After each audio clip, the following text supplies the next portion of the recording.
So I need to check to see if this particular one is a 0. If it is, what I need to do is then go to each of its neighbors and clear each of them out as well. So it's actually going to be a little bit like up here where I was checking all the different neighbors. All right, so first I should check if that particular one, counts xy, is a 0. If it is, that's special.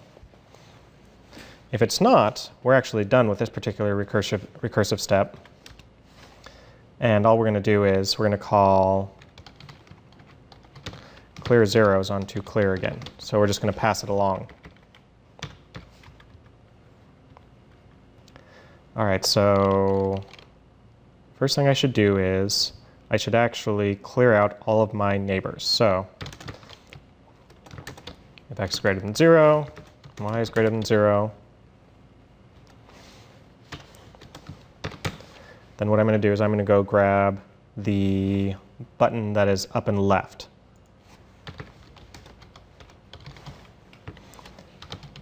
So buttons x minus 1, y minus 1, dot set text to be counts x minus 1, y minus 1,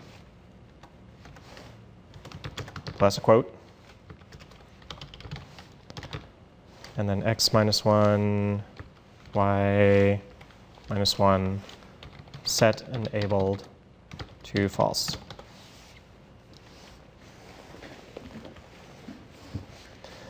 Now the other thing I have to check is if that particular one is a 0, I need to add it into my list. I just realized there's a couple ways I could do this. So I could just be adding in everything. And then in this if statement here, I just call it again and again and check to see if it's a 0. And if it's not a 0, I just ignore it. I think I'm going to try that, see if that works. So if y is greater than 0, then I'm basically going to do these two things again, except x is not going to change.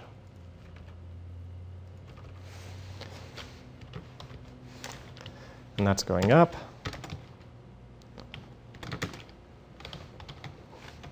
Counts, sure, counts dot length minus 1 because it starts at 0. And y is greater than 0. And I'm going to do x plus 1. And you probably get the idea.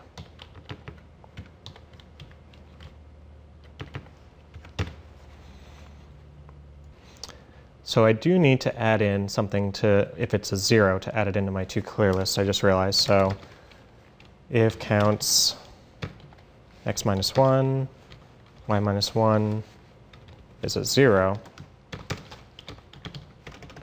toClear.add,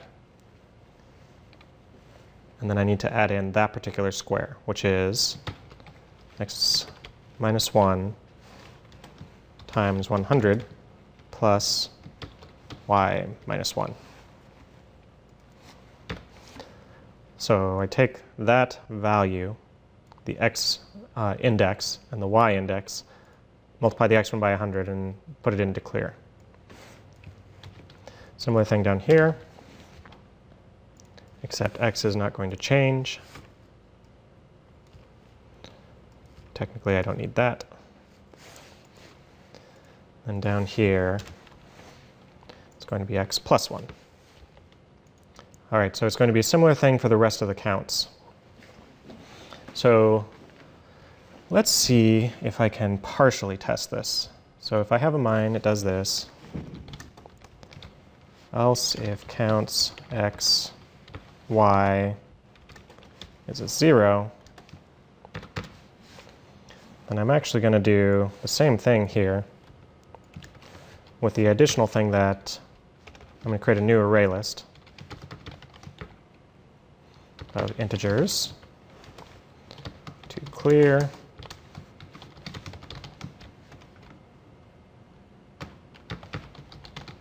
integer. There's no integers thing. parentheses on the end. I have my new thing. I need to add in x times 100 plus y. That's the start, and then I'm going to call this method up here, clear zeros.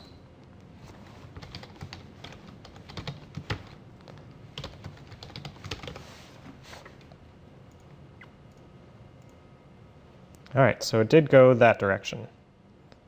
Good. So let me finish up the other directions real quick, see how that goes. It appears I may have my x and y backwards. Oh well, as long as it works.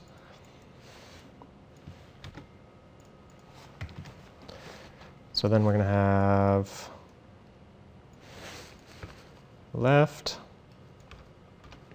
and this will end up being right. And in that case, the y doesn't change. Y doesn't change, y doesn't change, y doesn't change, y doesn't change. Which means that this also doesn't need to be checked. X minus 1y, x minus 1y, away we go. Right, the y is not going to change either.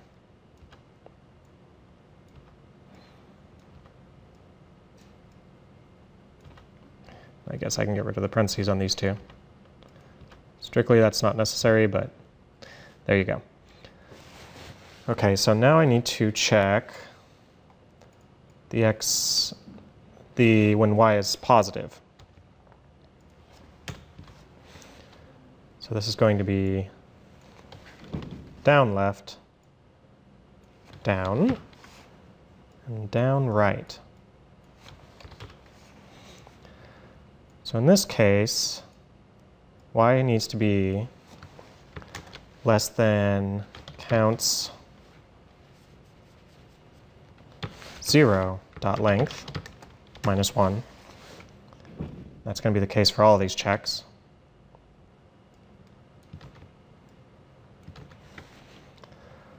And then I'm going to be doing plus 1 in all of these, which is down.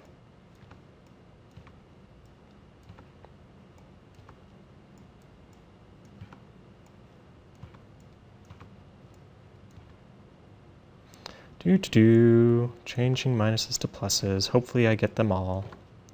Problem with copy and paste is that sometimes you miss one, and then you're hunting down the one lone thing you forgot to change with copy and paste. Sometimes it's your friend, sometimes it's your enemy. All right, so this cleared out this whole section, which is all zeros. Good, good, good.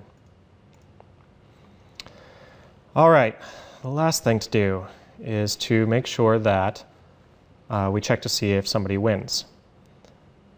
So let's see, down in action performed is where that needs to go. So we have a lost game, and here we should do a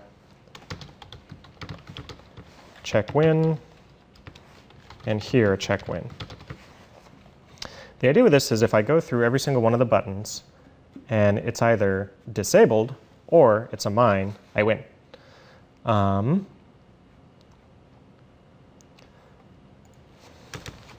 So let's see, public void check win.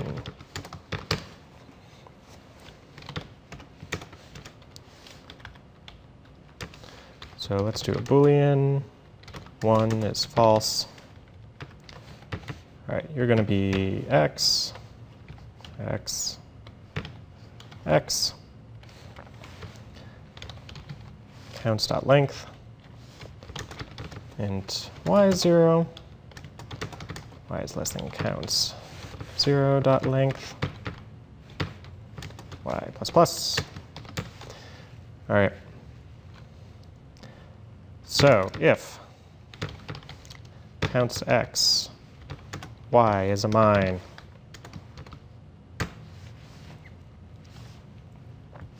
then we do nothing. Now if it's not a mine, and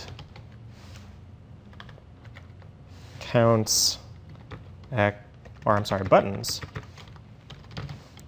x, y dot is enabled and albed. Enabled is true. That's when things have gone wrong. So suddenly I realize what I need to do is assume it's true, and then if anything makes it false, we'll leave it at that. Now if we get all through this and 1 is true, we're going to do something special. We're going to create a pop-up. Now I said a J dialog, but there's actually another way to do it. I believe it's a J option pane. Show message. And I believe it is the frame and the string that you want. I'm going to go look that up though.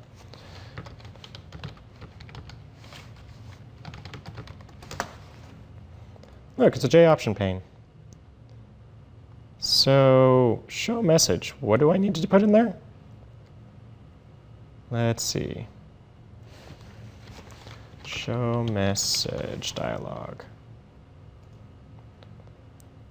Null null alert. Looks like a frame and a string. Let's give that a shot.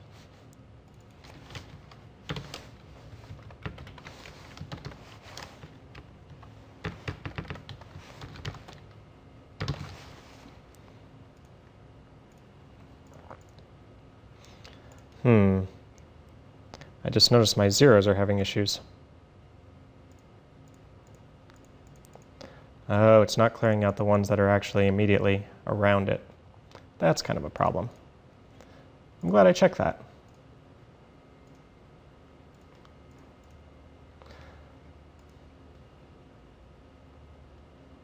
Either that, or, as I was saying, the copy and paste went horribly, horribly wrong.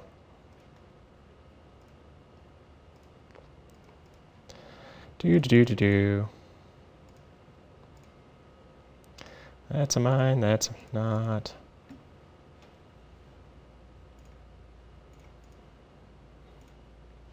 Oh, I died. All right, so to make this a little easier, let's do this. 30 mines, how about 5 mines? That seems a lot easier. Boy, something went horribly wrong in my zeros. I'll have to look at that in a second here.